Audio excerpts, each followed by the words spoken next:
Hola a todos, bienvenidos a este nuevo curso que tenemos preparado para la jornada de hoy, titulado Conceptos básicos de los fondos de inversión y la gestión pasiva. Yo soy Samuel Izquierdo, responsable del área de fondos de inversión en Rankia, y durante el próximo curso vamos a tratar de explicar y afianzar algunos conceptos básicos que hay que tener en cuenta a la hora de invertir. Iremos pasando de la parte más sencilla a conceptos más complicados, pero siempre tratando de explicarlo de la manera que todo el mundo pueda entender, y sin entrar mucho en conceptos complejos ni en fórmulas. Y a los que ya los conocen les pido paciencia y sobre todo no tomar ningún comentario como una recomendación de compra o de venta. Sin más, vamos a ir a la parte a ver el índice. Y en primer lugar vamos a comenzar con una serie de conceptos básicos sobre los mercados, ¿vale? Una vez visto esto, analizaremos una serie de conceptos sobre la inversión, veremos qué hay que tener en cuenta a la hora de invertir y una serie de conceptos básicos sobre los fondos de inversión y cómo seleccionarlos. Y por último, haré una serie de conclusiones de por qué la inversión debe formar parte de nuestro día a día. En primer lugar, sobre los conceptos básicos de los mercados, debemos tener en cuenta que los mercados surgen ante la necesidad de financiarse de las empresas. Es decir, lo que hay detrás de los mercados financieros son las empresas, y las empresas no son más que entidades en las que intervienen una serie de factores productivos para la prestación de una serie de bienes o servicios. Es decir, para cubrir una necesidad. En la medida en que son capaces de cubrir esa necesidad, a sus clientes, pues los preferirán frente a sus competidores, ¿no? Y al final, una empresa eh, es como una casa, tiene una serie de ingresos derivados del trabajo y una serie de gastos, pues el alquiler, la hipoteca, etcétera, ¿no? Entonces, en el día a día de una empresa y ante la necesidad de llevar una organización contable, ¿vale? Derivada de su actividad, pues hay una serie de flujos de ingresos y gastos que tiene que hacer frente para satisfacer esa necesidad. Y sin entrar en nuestros estados contables, ¿vale? Debemos conocer al menos unos principios básicos importantes en cuanto a tema de balance, ¿vale? Entonces, por un lado, tenemos cómo se financia la empresa, es el pasivo y ese patrimonio neto, es decir, la deuda y el dinero de los accionistas o las reservas que pueden tener. Y por otro lado es el activo, que es hacia dónde se destina esa financiación para mantener la actividad de la empresa y su capacidad productiva. Entonces, poniendo un ejemplo, ¿vale? De una empresa pues, que genera 10.000 euros de caja al mes y para ampliar su negocio, hacerlo más grande y ganar más dinero, pues necesita, pongamos, 100.000 euros para comprar pues, el bajo de al lado. Pues tiene dos opciones, ¿no? Entonces, por un lado, pedir un préstamo a un banco, a los bancos de toda la vida, o le dice a su cuñado pues, de hacerle socio del local, ¿no? Y que le deje dinero y que de lo que ganen de la ampliación, pues se lo repartirán.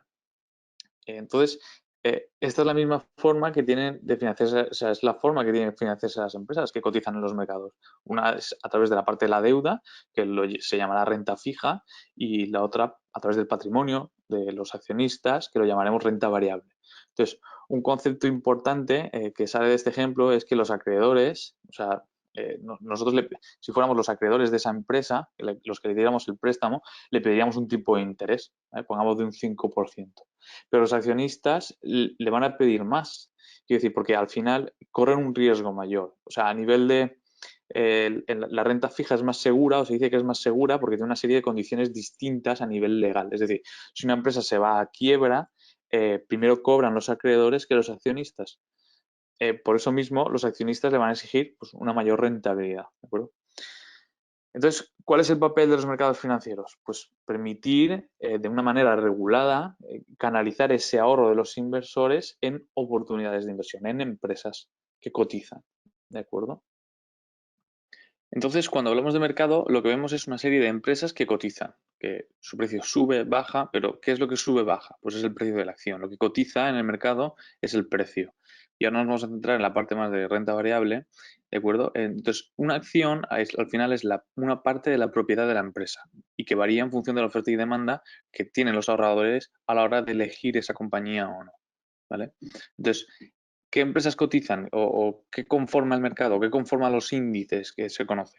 Pues los índices son agrupaciones de empresas con una serie de características similares en cuanto a concepto de capitalización bursátil, de liquidez, etcétera, que están acotadas, pues lo que hemos dicho, por una serie de características, pues ya sea empresas españolas de una determinada capitalización, pues tendremos el IBEX o el MAP, empresas alemanas el DAX, etcétera, ¿de acuerdo?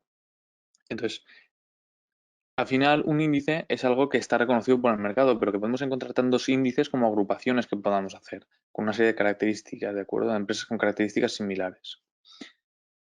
Como hemos dicho, lo que cotiza es el precio y el precio viene determinado al final de todo, y lo veremos mucho más más adelante, porque al final es las expectativas. ¿De acuerdo? Todo se reduce a las expectativas, a la capacidad que tenga la empresa de generar beneficios a futuro y donde se analizan todas las partidas de la empresa, es decir, la parte de la deuda, parte de los proveedores, incluso hay gente que únicamente se fija en cómo las expectativas que va a tener el precio, pero al final lo que se intenta es estimar una predicción futura de un comportamiento de una compañía, que es lo que determina el valor de esa compañía en el momento, a día de hoy. Entonces, como inversores, y ahora entraremos a definir un poco qué es esto de ser un inversor, tenemos que buscar empresas que tengan una serie de características de sentido común. Quiero decir, pues que sea un negocio estable, que generen dinero, que ese dinero o bien lo repartan o se utilice para reinvertirlo en la misma empresa y que genere más crecimiento futuro, que no tengan mucha deuda, ¿vale? Aunque la deuda no es mala, pero tienen que estar pues, controlada, ¿no? Y depende mucho de cómo se financia la empresa, pues tendrán unos resultados u otros. Entonces, está claro que no vamos a ser analistas expertos, pero sí que es necesario tener una serie de conceptos básicos, pues que hemos dicho, pues de sentido común. O sea, nadie quiere invertir en una empresa que no esté ganando dinero o que esté endeudadísima, ¿de acuerdo? Entonces, la realidad que determina el mercado es que no todo el mundo tiene la misma expectativa sobre datos que son iguales. O sea, quiere decir, sobre la misma realidad lo interpretamos de una manera distinta. Lo que para mí puede ser un dato de ventas estupendo, para otro analista puede no ser tan bueno o centrarse en otros datos que a mí se me pasan por alto. Entonces, esto es lo que genera las diferencias en nuestra valoración de las empresas y en el precio que estamos dispuestos a pagar por una compañía. Y es lo que genera la fluctuación en el mercado. ¿De acuerdo? Entonces, teniendo esto claro, que las empresas surgen para satisfacer una necesidad y que los mercados son una herramienta para que las empresas se financien, y que podemos decidir si invertir tanto en la parte de renta variable como en la parte de renta fija, en la parte del activo o en la parte de la deuda, como hemos estado viendo, pues el resto de la industria se organiza en torno a esto, ¿de acuerdo? Y lo más importante, siempre que tenemos que tener en cuenta es, vale, yo a la hora de invertir, ¿dónde estoy poniendo mi dinero? Entonces, la industria, y en concreto la industria de los fondos de inversión, que ya nos vamos a centrar un poco en esta línea, está organizada de la siguiente manera, ¿vale? Por un lado tenemos una entidad gestora, que podemos aquí oír hablar de entidades, las gestoras tradicionales, pues son los bancos de toda la vida, o las gestoras independientes. Luego tenemos la depositaría, la distribuidora, la comercializadora, el broker y luego el regulador, que es el que marca un poco la normativa. Entonces, la entidad gestora es la que decide la estrategia, ¿de acuerdo? Y dónde invertir. La depositaria es la que tiene el dinero, la que recibe las decisiones de la entidad gestora y la que está en contacto con el broker para que se ejerzan esas decisiones que toma, ¿no? Eh, y esto es precisamente para que la gestora no se pueda ir con nuestro dinero, es decir, que haya una independencia, que el dinero no esté en manos del que me gestiona, ¿no? Luego tenemos por otro lado el broker que es simplemente el intermediario entre el mercado y los inversores, es decir, el que recibe esa orden de ejecutar al mercado una determinada decisión de comprar o vender y el que la ejecuta, ¿de acuerdo? Y luego por otro lado tenemos el regulador, que en el caso de España es la CNMV. Ese pues es el que pone un poco orden, el que está para proteger a los inversores, para regular, ¿de acuerdo? Y aquí no vamos a entrar mucho, pero luego lo comentaremos también, es el tema de la legislación. Me imagino que a muchos os sonará el tema de la normativa MiFID II, ¿vale? Que luego comentaremos ahora. En la parte del asesoramiento financiero o gestión patrimonial es importante saber dónde nos podemos situar dentro de la industria, ¿de acuerdo? Entonces, encontramos empresas que son EAFIS, que son empresas de asesoramiento financiero, encontramos gestores automatizados y encontramos la banca privada para grandes patrimonios, ¿de acuerdo? Entonces, en esta parte la conclusión que tenemos que tener en cuenta es que es fundamental saber dónde está nuestro dinero en todo momento y saber un poco cómo funciona la industria, pues nos puede ayudar a situarnos dentro de ella, ¿no? Entonces, lo que está claro es que no todo el mundo tiene la capacidad o los conocimientos para poder tomar decisiones de una manera correcta sobre su patrimonio, ¿no? Entonces, para esto, el papel tan importante de las empresas de asesoramiento financiero, gestores automatizados y de banca privada, que lo que permiten es generar una cartera en función de nuestros perfiles, de nuestra adversión al riesgo, de nuestros objetivos, que nos permita dormir tranquilos y llevar una gestión activa de nuestro patrimonio.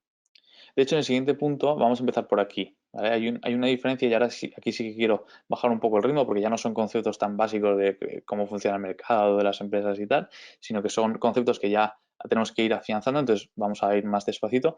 Pero sí que quiero dejar claro que hay dos diferencias, ¿no? ¿Qué es invertir? Al final podemos ver el ahorro de dos maneras. Por un lado, yo, por ejemplo, me quiero comprar una tele nueva, chulísima, y para eso tengo que ahorrar 100 euros al mes, pues durante 5 meses para poder comprármela, ¿vale? Es decir, estoy ahorrando para financiar un gasto. O una segunda opción, yo quiero lo mismo, quiero comprarme una tele nueva y ahorro lo mismo, pues 100 euros al mes durante 5 meses y me compro una tele nueva. Pero en este caso es para mi bar, para que la gente pueda ir al bar a ver el fútbol, ¿vale? Y se quede más rato y genere más ingresos. Entonces, al final es un ahorro que en vez de estar destinado a un gasto, lo estoy destinando para generar unos ingresos, ¿vale? Ahí es donde entra el concepto de la inversión. Entonces, aquí introducimos un nuevo concepto, ¿vale? Que es fundamental, que es a la hora de invertir, que es el valor temporal del dinero, ¿vale? Es decir, un euro hoy no vale lo mismo que un euro mañana. Y aquí, o sea, este es un concepto fundamental que es el coste de oportunidad. Al final, todo tiene un coste de oportunidad. Y el hecho de darte un euro hoy para que me des un euro mañana no tiene un sentido racional, porque desde el punto de vista que pues, prefiero quedármelo yo, ¿no? Entonces, porque ¿y si mañana no me lo devuelves? Entonces, entra otro concepto que es el del riesgo. Hay muchos tipos de riesgo, ¿vale? Por ejemplo, el riesgo de que no me lo devuelvas, de que la ampliación del negocio que vayamos a hacer pues no salga bien, ¿vale? De muchas cosas. Y por eso te voy a exigir que me des a cambio algo más de lo que te estoy dando hoy, ¿vale?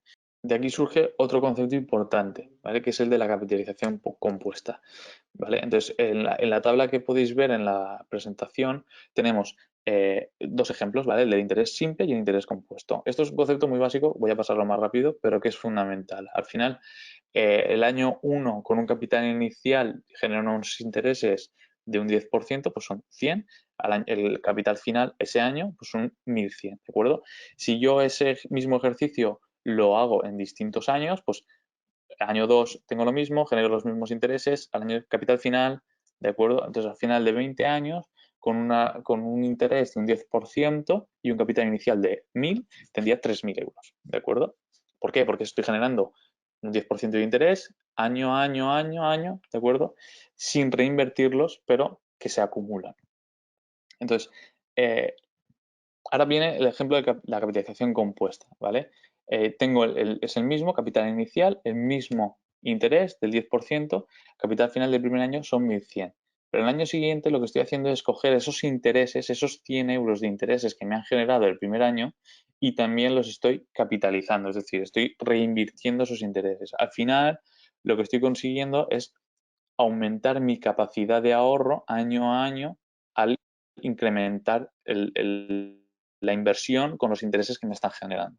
¿De acuerdo? Entonces, al final en el caso del interés simple, tenemos al final de los 20 años, pues 3.000 euros, al final de los 20 años con un interés compuesto tendríamos más del doble. Entonces, con este ejemplo de la capitalización simple, capitalización compuesta, podemos una conclusión importante de este curso. Al final, la inversión no es una cuestión de cantidades, que también, sino es una cuestión de plazos. Al final, yo lo que estoy haciendo es, en la medida en que soy capaz de ahorrar y que en el largo plazo soy capaz de acumular ese ahorro, ¿vale? Es lo que va a aportar más a mi capacidad de generar un patrimonio. Entonces, desde el minuto uno lo que se aconseja siempre es hay que ahorrar y hay que ahorrar desde ya, ¿no? Porque si yo te dijera, por ejemplo, ahora, ¿eres capaz de ahorrar un euro mensual de tus gastos? Pues seguramente me dirías que sí, ¿no? Entonces, no es una cuestión de cantidades, porque de 1 a 20, a 50, a 100, pues cada uno en su gestión de su patrimonio, de su hogar, será capaz de ahorrar más o menos, pero sí que es importante tener el concepto de que no importa la cantidad, sino el plazo. Y cuanto antes empiece, más capacidad tienes de acumular esos intereses, ya que obtenemos más intereses de esos intereses, ¿vale? Pero del mismo modo, y para esto no he podido traeros un gráfico hoy, pero sí que quería comentaroslo, la capitalización no solo se hace de los intereses, sino que también se hace de las comisiones. Por eso es fundamental en el largo plazo, y luego lo veremos, limitar las comisiones que pagamos a la hora de invertir, ¿vale? Porque del mismo modo que estamos capitalizando el interés que nos va generando se capitaliza igual las comisiones que estamos pagando. Entonces, en el largo plazo, al final nos puede comer mucho de esa rentabilidad que obtengamos. El siguiente concepto importante es el concepto de la inflación, ¿vale? Es algo básico, pero que mucha gente no termina de comprender. Y al final la inflación es la erosión de nuestra capacidad adquisitiva, ¿de acuerdo? Es decir, digamos que yo tengo 1.000 euros ahorrados, ¿vale? Y los tengo en mi cuenta corriente o en el colchón, ¿vale? Y a cabo de 5 años levanto ese colchón y si nadie pues, me lo ha quitado, pues tengo ahí mis 1.000 euros, ¿vale? Pero yo hace 5 años iba al supermercado y me cobraban una barra de pan por 30 céntimos, ¿vale? Y ahora por esa misma barra de pan me cobran 1 euro. Entonces, ¿qué ha pasado? Pues que la capacidad adquisitiva de mi dinero ha cambiado. Lo que yo antes con 1.000 euros tenía para comprar, o sea, lo que compraba con 1.000 euros, ahora necesito 1.500, por ejemplo, ¿vale? Para comprar esa misma cesta de bienes y servicios. Al final esto es lo que se conoce como el IPC, que es el índice de precios al consumo, ¿vale? Ya, pues muchas cosas se vinculan al IPC, ¿vale? Por ejemplo, el tema del alquiler. Al final es una cesta de bienes a la que se le pone un precio y en función de cómo varía, pues varían el resto de cosas, ¿de acuerdo? Entonces, es básicamente en función de la oferta y la demanda. De la economía se reduce prácticamente a oferta y demanda, ¿de acuerdo? Entonces, la inflación es un concepto muy importante a tener en cuenta porque nos está erosionando, o sea, el hecho de tener mi dinero ahorrado en una cuenta corriente que no me esté generando unos intereses por encima de la inflación, lo que está haciendo es hacerme perder capacidad adquisitiva. Y por eso es importante tener en cuenta este concepto a la hora de invertir. ¿Vale? Y por último, en este bloque, un concepto importante que hay mucha gente que no tiene en cuenta es el hecho de la asimetría de las pérdidas, ¿vale? Eh, Aquí podéis ver un ejemplo, ¿vale? La pérdida acumulada de un 10% necesita una ganancia de un 11,11 para recuperar. Es decir, si yo tengo 100 y cae un 10%, de lo que queda necesito que crezca un 11,11 para volver al punto de partida, ¿de acuerdo? Pues esto aplicado a caídas mayores, pues es bastante ilustrativo. Quiero decir, si cae un 20%, mi patrimonio, mi ahorro, necesito que ese patrimonio que me queda crezca un 25% para llegar al punto de partida. Entonces, en caídas superiores al 40% o 50%, como podéis ver, o el 80%, pues ya la recuperación que necesito del patrimonio que me queda es muy grande, ¿no? Entonces, por eso, junto con las comisiones, son conceptos que hay que tener en cuenta. O sea, las pérdidas en el corto plazo o en medio y largo plazo me hacen mucho daño en mi ahorro, pero las comisiones también, ¿de acuerdo? Entonces, tenemos que vigilar mucho estos dos puntos. Entonces, ¿qué tenemos que tener en cuenta a la hora de invertir? Aparte de todo esto que ya hemos comentado, más rápido o más despacio, pero al final son conceptos importantes, pues que por el hecho de elegir un activo o comprar una empresa, elegir un fondo frente a otro o una estrategia frente a otra, etcétera, estamos incurriendo en un coste de oportunidad. Y por eso tenemos que saber a qué estamos renunciando y poder medirlo para ver qué habríamos obtenido de no haber elegido lo que hemos elegido, ¿no? Esto es algo útil, pero que no debe obsesionarnos. Es decir, la asignación perfecta no existe y luego lo veremos, ¿vale? Pero el índice de referencia, el benchmark en inglés, es lo que establece es esto. Son una serie de comparables con los que poder medirnos, ¿vale? Pero siendo realistas. ¿Vale? Si tengo un fondo mixto europeo, de nada sirve que me compare con un fondo de renta variable tecnológico de Estados Unidos, ¿vale? Sí que será útil, luego lo veremos, para ver qué habría pasado si de haber elegido esa asignación de activos, ¿de acuerdo? Pero para comparar los distintos productos que yo puedo elegir, tengo que comparar con similares, ¿de acuerdo? Entonces, necesitamos conocer, por otro lado, qué es lo que estamos invirtiendo. Productos hay miles, ¿vale? Tantos como necesidades de las empresas y de los inversores. Entonces, por eso tenemos que ver qué producto es el que más se adapta a nosotros. Y si ya sea un plan de pensiones, un fondo de inversión, pues ya puede ser tecnológico o no, o porque no lo entiendo. Al final tenemos que tener claro qué hay detrás de lo que estamos invirtiendo, ¿vale? Sin ser expertos, porque eh, es imposible hay mucha gente no tiene la capacidad de dedicarle el tiempo a formarse ni a conocer de todo, ni todos los productos que pueda haber, pero sí que tenemos que ser responsables de que por lo menos conocer dónde tenemos puesto nuestro dinero.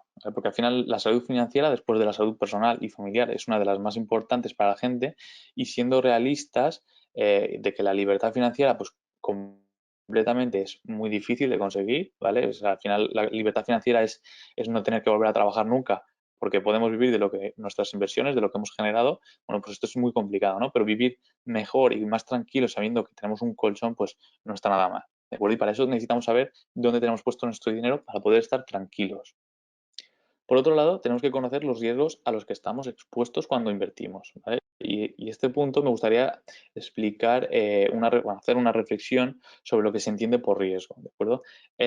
Aquí podéis ver un gráfico de la evolución de Santander hasta hace unos días, donde la evolución, lo que hemos dicho, lo que varía es el precio, ¿no? Las expectativas que tiene el mercado de la capacidad de generar beneficios futuros de las empresas, ¿de acuerdo? Entonces, el mercado ha descontado, pues, frente a la crisis que estamos viendo hoy en día, y el precio del Santander ha caído muchísimo, ¿de acuerdo? Eso es el concepto de volatilidad, ese es el concepto de riesgo que se entiende a día de hoy, ¿de acuerdo? O sea, porque al final yo como accionista, como inversor de una compañía, mi mayor riesgo es que el precio de esa empresa baje a cero, ¿de acuerdo? Porque si baja a cero, pierdo todo mi patrimonio invertido en esa empresa, ¿de acuerdo? Entonces, esas variaciones en el precio, la desviación, es lo que mide el riesgo a día de hoy. Pero yo os voy a poner un par de ejemplos, ¿vale? En el cuadro tenéis el activo A y el activo B, ¿de acuerdo? Los porcentajes son variaciones en el plazo que queráis, ¿de acuerdo? Pero pongamos que el activo A varía un -0,5, -2, -1, -1,5, -1, ¿de acuerdo? Y el activo B varía un +10, +25, +3, +21 y +8. ¿Vale? ¿Cuál es más volátil? Pues obviamente me diréis que el activo A, pero ¿cuál tiene menos riesgo? Bueno, ¿cuál pondríais vuestro dinero? Desde luego yo en el A no lo pondría, ¿no? Entonces, eh, hay que tener en cuenta que la volatilidad es la que mide a día de hoy el riesgo, pero hay un ratio muy importante que luego lo veremos cuando analicemos, que es el ratio de Sharpe, ¿vale? A la hora de analizar fondos de inversión, que lo que mide es la rentabilidad ajustada al riesgo. Es decir, por una unidad de riesgo que yo asumo, cuánta rentabilidad soy capaz de conseguir. ¿De acuerdo? Luego esto lo veremos con más detalle. Pues ahora bien, ¿cómo somos capaces de limitar ese riesgo? A través de la diversificación. Es decir, eh, incluir productos que tengan comportamientos descorrelacionados, es decir, que cuando un producto me cae, que por lo menos tenga otro producto que suba y entonces al final el impacto en mi cartera sea menor, ¿de acuerdo? La diversificación lo que permite es esto. En el gráfico que os presento a continuación os mostraba o sea, cómo se incrementa, cómo se disminuye el riesgo a medida que incrementamos la diversificación de nuestra cartera. Es cierto que llegado a un determinado momento, incluir un nuevo producto no supone una reducción del riesgo de la misma proporción como si lo hiciésemos al principio. Entonces, por otro lado, el concepto de la correlación es muy importante porque al final determina esta capacidad que tenemos a la hora de gestionar nosotros activamente nuestro riesgo en nuestras carteras. Es decir, si yo tengo un determinado activo o un determinado fondo de inversión con una estrategia, o, quiero decir, por ejemplo, un fondo de renta variable Estados Unidos tecnológico, incrementar o incluir un nuevo fondo con las mismas características, mismo enfoque, mismo sector, no ayuda a diversificar mi cartera. Es decir, estoy concentrando o ponderando más ese tipo de estrategia, ese tipo de activo dentro de mi cartera. Entonces, lo que tenemos que hacer es encontrar la estructura que nos permita diversificar el global y el riesgo de nuestras carteras. Lo que tenemos que ser conscientes es que hay un coste de oportunidad, ¿vale? Que estamos tomando. Y aquí es donde se complica mucho, pero tampoco quiero asustaros en cuanto a que si elegimos invertir en un fondo de renta variable tecnológico de Estados Unidos frente a un emergente en China de consumo básico, ¿vale? Estamos teniendo un coste de oportunidad a la hora de asignar nuestro patrimonio. ¿Vale? Entonces, en el siguiente gráfico podéis ver cómo se han comportado los distintos activos en distintos plazos de tiempo. ¿Vale? Entonces, ha habido años en que determinados activos se han comportado mejor que otros y al final nunca ningún activo ha sido el que constantemente haya obtenido una mayor rentabilidad. ¿Vale? La economía es global, intervienen muchos agentes en todas partes de distintas valoraciones, distintos umbrales de riesgo. Entonces, la oferta y la demanda cambia, las empresas, mercados. Al final es muy complejo y al final lo que quiero llevar es que es imposible llevar la asignación perfecta de activos. Lo que un año puede ser el que obtenga la mayor rentabilidad, al año siguiente no es así. ¿De acuerdo? Entonces, siendo conscientes de que no somos capaces, ni nadie es capaz de predecir el futuro, porque el futuro es incierto y eso es lo que genera riesgo y es lo que permite exige una mayor rentabilidad, tenemos que elegir o ver quién nos ayuda a elegir la asignación para que nos permita dormir tranquilos y tener una buena salud financiera. Porque al final es lo que comentábamos al principio, es toda una cuestión de expectativas, ¿de acuerdo? Entonces, en el siguiente gráfico, que me gusta mucho y no a la vez, porque presenta la evolución en el largo plazo de distintos activos y cómo se han comportado, pues puede parecer que sea muy de vendehumos, si no es la intención, ¿no? Pero sí que refleja el comportamiento del mercado y cómo el mercado, sobre todo el de renta variable, habiendo dos guerras mundiales, guerras civiles, crisis económicas mundiales, pues se ha mantenido y ha crecido en el largo plazo. Es decir, las crisis están, con la crisis como la que estamos viendo hoy en día, en las que los activos pasan a valer un 40% menos. Pero al final son crisis momentáneas. El mercado, como la economía, como la sociedad, está hecha para seguir adelante y crecer a largo plazo. Las empresas podrán variar, habrá empresas que serán distintas, pero lo que está claro es que al final el mercado, en general, en el largo plazo, lo que tiende es siempre a subir. Entonces, lo que tenemos que ser capaces es de ajustar nuestras expectativas a lo que estamos dispuestos a renunciar o el coste de oportunidad que estamos dispuestos a asumir, en, tanto en plazo como en activos, ¿de acuerdo? Porque al final, luego esto lo veremos también con detalle, pero ningún perfil de inversor no es válido en el mercado, ¿de acuerdo? Entonces ahora vamos a ver una serie de conceptos básicos sobre los fondos de inversión, ¿de acuerdo? Y cómo analizarlos. Entonces, lo primero de todo es qué es un fondo de inversión. Pues un fondo de inversión es un patrimonio que está constituido por la aportación de distintas personas, ¿de acuerdo? Aquí encontramos que hay distintos fondos de inversión en función de dónde invierten, cómo invierten, qué filosofía tienen, ¿de acuerdo? Y la primera diferenciación que tenemos que hacer es, vale, ¿tengo un fondo activo o un fondo pasivo? Es decir, aquí hay que entrar en la diferencia entre la gestión activa y la gestión pasiva. La gestión activa es en la que un gestor de manera activa, valga la redundancia, es decir, está tomando decisiones en la selección o asignación del patrimonio del capital a la hora de invertir.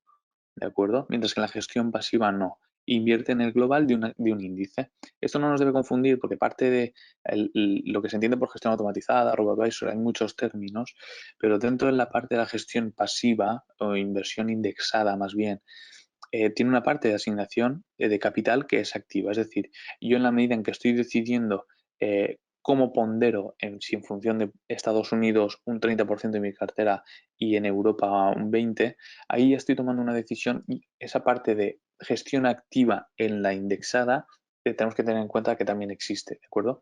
Entonces, una vez claro estas dos diferencias de gestión activa y qué le tengo que pedir al gestor activo, pues obviamente al gestor activo le voy a pedir que me obtenga una mayor rentabilidad que la que encontraría en el mercado, ¿no? Y mientras que en la gestión pasiva lo que le voy a pedir al menos es unos costes muy bajos y que por lo menos me mantenga una rentabilidad muy parecida a la que encontraría en el mercado, ¿de acuerdo? ¿Dónde puedo encontrar esta información? Pues bien, tenemos que tener en cuenta que aquí hay información que tenemos que analizar que es cuantitativa, ¿vale? Numérica, de datos que podemos valorar y una parte de información que es cualitativa. ¿De acuerdo? En próximos webinars entraremos en detalle con casos, ejemplos y destriparemos fondo a fondo cómo analizar desde el minuto uno un fondo de inversión, pero sí que quería repasar algunos conceptos muy básicos y rápidos. Entonces, aquí tenéis un pantallazo de Morningstar en el que podemos encontrar un fondo de inversión. Conceptos clave, básicos. El ISIN, por ejemplo, es el DNI del fondo. El benchmark, que ya lo hemos comentado, que es el índice de referencia con lo que nos vamos a comparar. Tenemos que ver siempre el tema de la comisión. Ratios importantes a la hora de valorar un fondo de inversión es el SAR, que hemos comentado antes, que es la rentabilidad ajustada al riesgo. Otro ratio importante, por ejemplo, es el alfa, que es la capacidad que tiene el gestor de aportar rentabilidad cuando toma decisiones de inversión.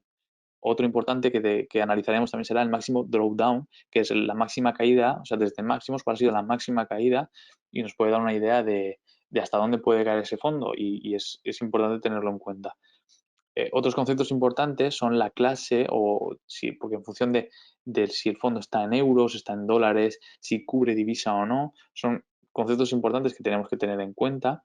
Y por otro lado, ¿cuál es la ponderación dentro del fondo? ¿De acuerdo? En función de si está invertido en acciones, en obligaciones, qué parte tiene en efectivo, la distribución por países o por sectores, o incluso ya entrando a analizar por posiciones.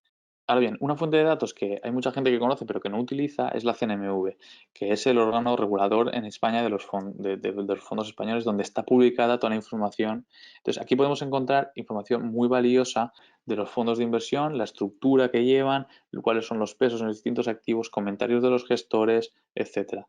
Y luego, por otro lado, la parte más cualitativa, al final lo que necesitamos es poner cara a los gestores, porque estamos decidiendo o cuando invertimos en un fondo de inversión, estamos cediendo nuestra capacidad de decisión a un gestor y tenemos que estar tranquilos a quién le estamos dando nuestro dinero o quién es el que está tomando las decisiones de qué pasa con nuestro dinero. Entonces es muy importante, en la medida de lo posible, ver informes, vídeos, cursos, entrevistas, para conocer a las personas que están tomando la decisión sobre nuestro ahorro. En Rankia podéis encontrar mucha información de muchas entidades, de muchos gestores que activamente contribuyen con la comunidad para no solo para comunicar con sus inversores, sino también para ayudar con la formación y con el conocimiento financiero, como es el caso de muchos gestores que participan en concursos de formación. Y por último, una serie de conclusiones de por qué es importante tener en cuenta que la inversión debe formar parte de nuestro día a día. ¿De acuerdo? En definitiva, tenemos una parte de responsabilidad con nuestros objetivos, es decir, hay que cambiar ese concepto de ahorrador para gastar a un ahorrador para invertir. ¿Vale? Y tener claro que los que invierten en bolsa, en los mercados financieros, no son gente mala, especulativa, que se quiera aprovechar. Que sí, que también lo habrá, pero que la gran mayoría de los que invierten en bolsa de manera directa o indirecta son ahorradores, que al final lo que intentan conseguir es obtener una rentabilidad de su patrimonio, ¿no? Tenemos que tener en cuenta también que el futuro es incierto y que para eso es necesario tener una planificación financiera y tener en cuenta que la asignación perfecta no existe, ¿no? Y ser conscientes de que no siempre vamos a aceptar. Entonces tenemos que buscar la asignación de activos que nos permita estar tranquilos. Y si no somos capaces de encontrarla por nosotros mismos, delegar en una persona que nos ayude en ello. Otro concepto importante es que todos los perfiles de inversor son válidos, es decir, muchas veces de manera positiva se intenta educar a los inversores en que en momentos de caída como el que estamos viendo hoy en día es un buen momento para comprar. Y es verdad, pero muchos perfiles, por su aversión al riesgo, no son capaces de asumir esa, esa decisión, ¿no? Entonces, ningún perfil de inversor es malo. ¿De acuerdo? O sea, todos, al final, desde que el que reembolsa y pasa a efectivo su inversión, como el que invierte más, entre todos estamos generando ese comportamiento de los mercados. Entonces, la manera que tenemos de limitar los riesgos es a través de la diversificación, ya sea a través de distintos productos, distintos gestores, distintos fondos, distintas estrategias. Lo que tenemos que tener en cuenta es, vale, yo necesito una asignación de mi patrimonio que me permita dormir tranquilo. Y sobre todo la gestión de las expectativas que hablábamos al principio, porque al final la expectativa de lo que me va a dar este fondo, la rentabilidad que va a obtener, depende de las ganancias que vayan a obtener esas empresas. Las ganancias de esas empresas van a depender del precio, el precio va a depender de lo que genere en caja esa compañía y al final va a depender de la satisfacción que le den a sus clientes. Entonces, al final todo es una cadena de expectativas futuras de cómo se va a comportar la economía, las empresas, los mercados. Entonces, tenemos que limitar nuestras expectativas a lo que seamos capaces de asumir, teniendo en cuenta que el coste de oportunidad que estamos asumiendo en el largo plazo nos permita obtener una rentabilidad de nuestros ahorros. Es decir, es obvio que es preferible tener un 9% de rentabilidad frente a un 7% a largo plazo, pero un 7% de rentabilidad compuesto a largo plazo también es un muy buen resultado y al final obtener un 9 frente a un 7 si he sido capaz de dormir mejor, pues al final preferiré un 7% en función de mi perfil que un 9. Bueno, y eso es todo por hoy. Espero que este curso, aunque básico para muchos, os haya resultado interesante. Aquí tenéis algunos datos de contacto. Como siempre, estamos a vuestra disposición para tratar y trabajamos para tratar de ayudaros a tomar las mejores decisiones de inversión. Y estoy seguro que nos veremos en próximos cursos analizando más cosas en detalle sobre fondos de inversión. Hasta pronto y un abrazo.